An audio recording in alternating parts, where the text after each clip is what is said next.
साहिवाल से अपडेट करें। साहिवाल पुलिस डाकुओं को लगाम डालने में मुकम्मल तौर पर नाकाम। डाकू बेलगाम।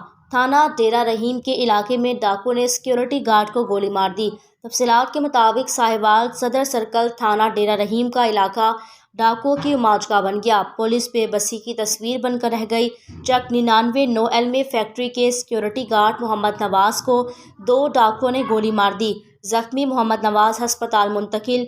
रात Mohammad Nawaz security guard duty पर मौजूद था कि 2 डाकू फैक्ट्री में दीवार फलांग कर दाखिल हुए और सिक्योरिटी गार्ड को काबू कर लिया। मज़ाहमत पर मुलजिमों ने मोहम्मद नवाज पर फायरिंग कर दी, जिससे मोहम्मद नवाज शदीद जख्मी हो गया। पुलिस डेरा रहीम ने नामालूम डाकू के खिलाफ रहीम ने मुकदमा दर्ज करके तफ्तीश शुरू कर दी। अभी तक मुलजिम गिरफ्तार न हो सके। Ahmad Hasan, division Sahiwal news.